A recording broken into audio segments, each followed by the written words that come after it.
Hey guys, today I brought my dirt bike up to the Colorado Rocky Mountain trail system where normally we ride gas 450s, 250s, more of dirt bikes, and we brought the Altis Sigma to see if the electric bike can keep up and do what I think it needs to do out here on the trails. So let's go ahead and check it out. All right guys, we are out here in Rampart Range trail system. So I don't know how this is going to play out everywhere. The ranger I talked to said we don't need stickers for electric, so don't ask me why I got them, but yeah, he said I didn't need it, so that's cool. I don't mind donating to the park systems. They keep these trails beautifully maintained, so I appreciate y'all. It's freaking, I mean, doesn't get much better than this.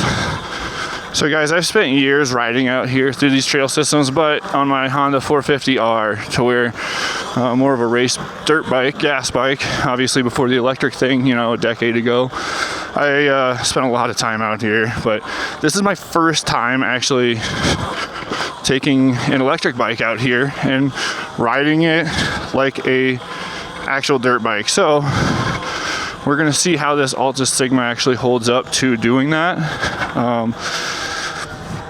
And what I think of it at the end of this ride. So we'll try to cut through the boring stuff here and there, keep track of the mileage actually riding it like this, and yeah, should be pretty good. Right now I must say it's pretty cool, feeling more nostalgic with it being quiet instead of hearing my loud bike. I do love the loud bike, but just a different atmosphere. And what I think of it at the end of this ride. So we'll try to cut through the boring stuff here and there, keep track of the mileage actually riding it like this, and yeah, should be pretty good. Right now I must say it's pretty cool, feeling more nostalgic with it being quiet instead of hearing my loud bike. I do love the loud bike, but just a different atmosphere.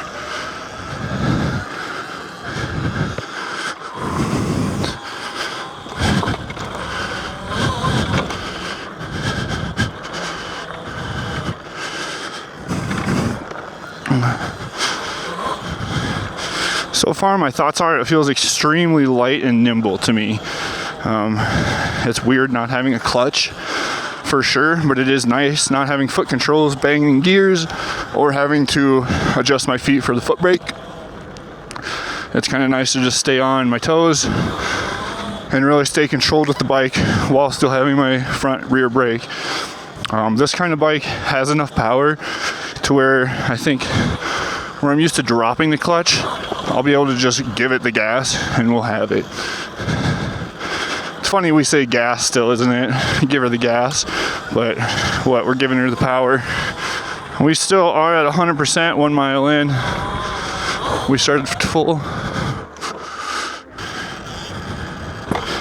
Oh my God. All right, so right there I did just kind of hit a root, which to me feels a little low to be hitting compared to like a dirt bike. But handling the whoops and the bumps pretty well overall. I will say to start the day, I noticed that my seat broke and my seat was not latching because of it. So we'll flash to that real quick. I actually had to zip tie this puppy up, and we're hoping the whole zip ties hold strong for us because yeah, that sucks. So hopefully it's just a weird thing that happened to me when I dropped it and just hit it just right.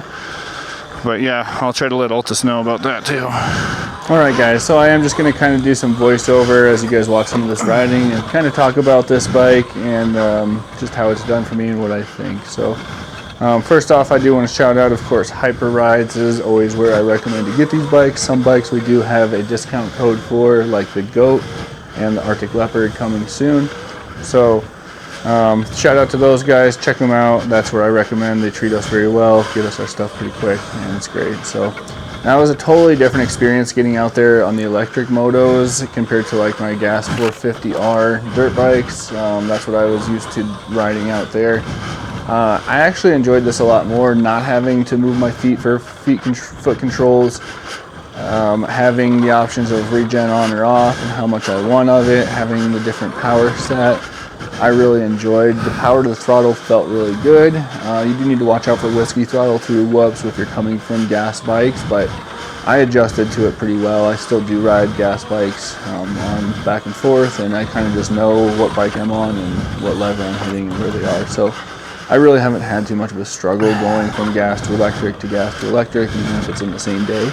They all have their advantages and their disadvantages. Range obviously is one disadvantage, but I'm not gonna lie, after like riding 20 miles on these bikes at my age, that's about all I can do in one day. So that does good for me, and just the ease of the bike is just really neat. As far as suspension, I actually thought it handled it just fine for the stock suspension on the Altis. It was really powering through most of the stuff pretty good. I was jumping, beating it through, jumping over some rocks, and we'll do more and more of that on this channel with all these bikes, but really held up pretty good, I thought, honestly.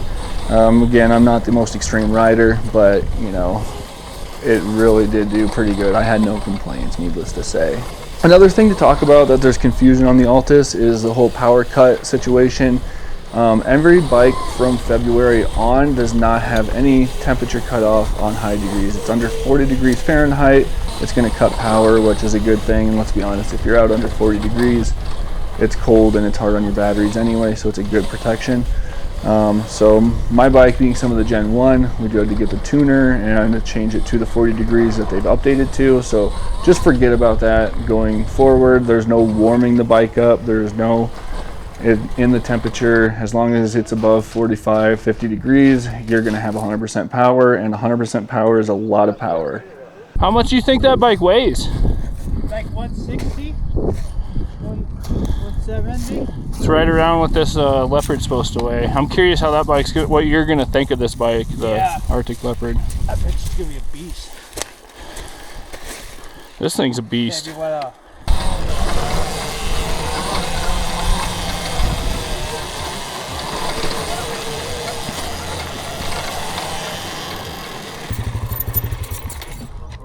what the fuck? What's up, buddy? What up? How's your morning going? I think I shouldn't have stopped. Yeah. Wow, you guys all got electric bikes. We do. Sweet. Yeah, we're testing them out, seeing how far we can go before we have to push them back. You better get up to the road. You guys have a good one. You too, brother. Be safe. I'm trying to make it exclusive. I also did not leave sport mode this entire journey of this video. We were out there for a handful of hours. I think total loop was about 20 miles. I ended with 28%, so we did eat some power, but I was in sport mode the whole time. There was a lot of loose gravel. I was spinning that tire every time I could. So I know we're eating power out there. I could have been more generous on the power if I needed to and gone down to normal mode and still had fun. But coming from a 450 and my first time up there, I am just getting on it and was enjoying spinning that tire, getting this thing in the dirt where it belongs. Yeah, I'm good.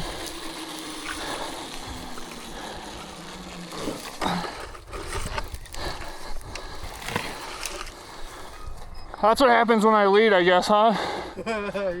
Now, if you are worried about the range, you might want to check out the GOAT 96 volt 50 AH. That thing trumps every bike on the market right now as far as range when it has 4,800 watt hours, which stomps everything, even the Surron Ultra Beat.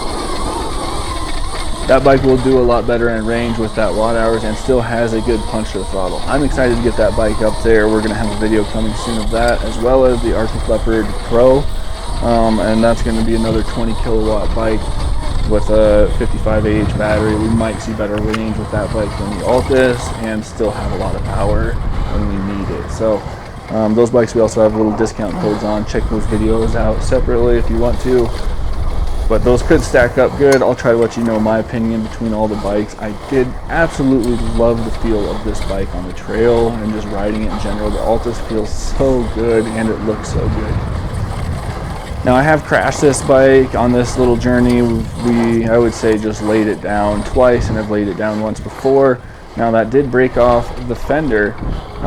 They are working on stronger plastics, Altis says. So we're waiting for things like that to come, as well as doing some different functions in the app that we're kind of asking for.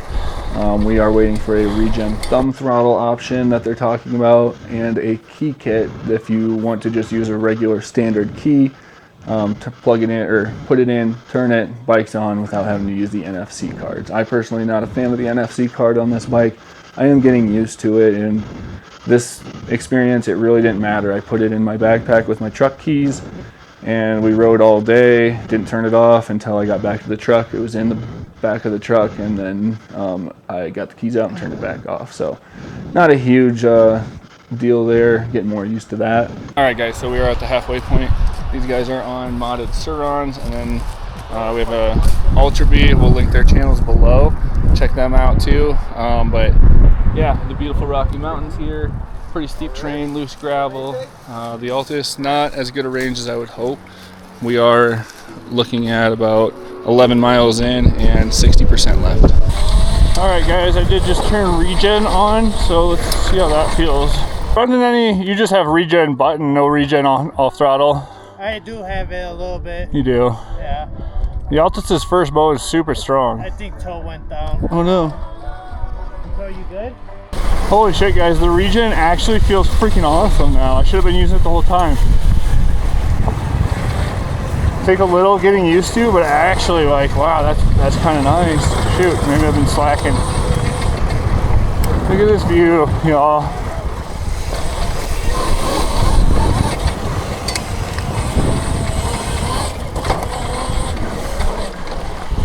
We got Marcos in front right now, ripping. Again, go check his channel out.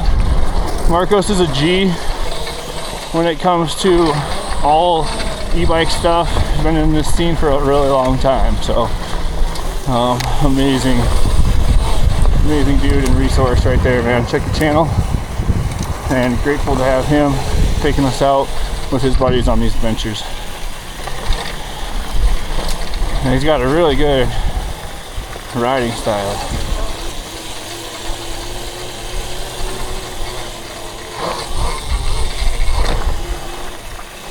But the power on this bike, guys, the power is phenomenal. Not one time on any hill climbs or any steep stuff did I think, man, I need more power. We are going to go to more hill climbing plateau areas to try to really ramp this thing up, some steep terrain for hill climbs.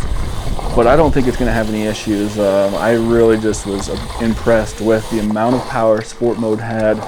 In any spot I was in, it had power. So tremendous power coming from this bike, and again, that's why we saw the battery deplete much faster. I was just eating power every time I could because it's a blast. So this bike lacks no power, let's just say that. If you like power, this bike is going to have your power. I think this bike probably is an absolute beast on the track. I myself am not a track rider, so just kind of a different riding style for me to get into. I come from the streets and the trails here, so I'd love to get in the track someday.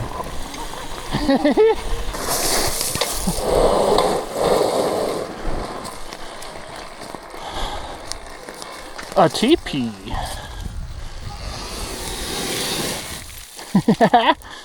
All right, yeah guys, so I mean, I did flip the regen 1 on. This bike has like aggressive regen. Hopefully they're gonna let us change it in the app soon. But honestly, it feels really good. It kind of mimics more of my like 450R engine bog feeling of a gas dirt bike.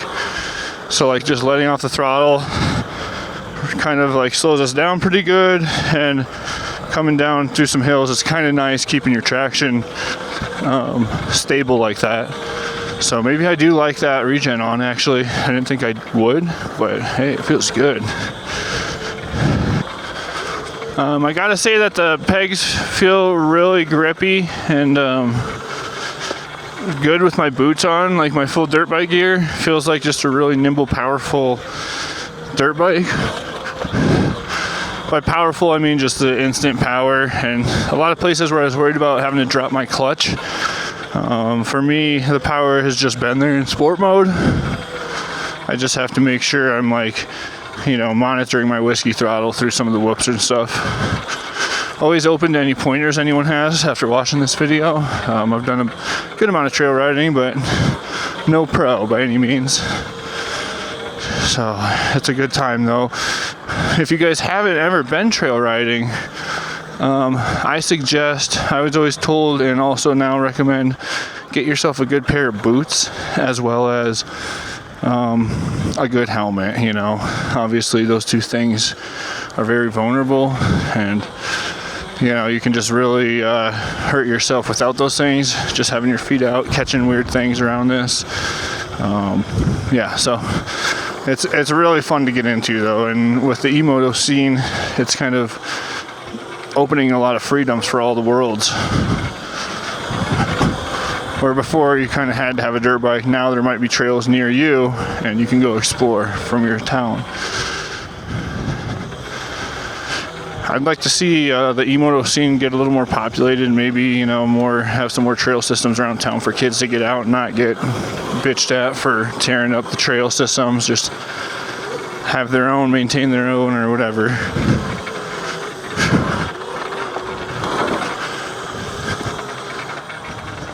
So after putting about, we're at 48%, and I think it's saying about 14 miles we've put on, and that's a little worse than I wanted to see, I'm not gonna lie.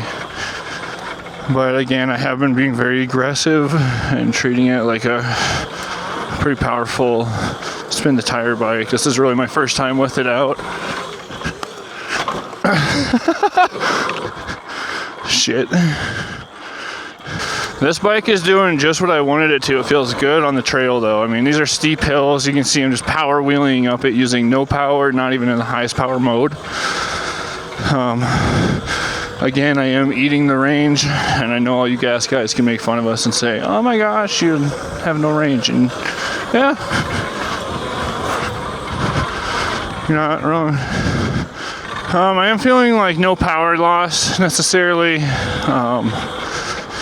Like being under 50%, so that's good. I gotta talk again about the boots. I was kind of like intimidated if I was gonna like being dressed up in my dirt bike gear, if it was gonna feel like too much for this bike.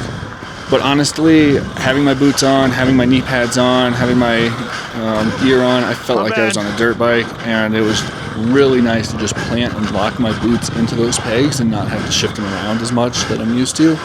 I felt like I had more control of the bike personally. It was just really, really a good feel to me. So we did end this ride at 28%, and I think we did right about 20 miles, everyone's GPS was saying. So not tremendous range, but a pretty good outcome, and I had an absolute blast. I really couldn't go another few miles because I am absolutely beat. So not disappointed.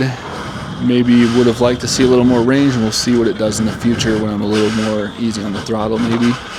I did let the boys rip this thing up and down through the parking lot and missed getting it on film, but they all had a huge smile on their face and said, holy crap, that thing is fast. They bumped it up into race mode, which is one higher than I spent the whole day in. All right. And I mean, it just spins the tire through the parking lot. I could hear Marcos spinning the tire down the road as he flew by us, probably doing 50. So just an absolute animal of a bike. Couldn't be more happy with it. I think there's improvements that need to be made with this bike, most definitely. But as long as Altis listens to a lot of this stuff, which they have so far, I think they're going to come out to be a very top competitor of these bikes in the future. That was fucking awesome.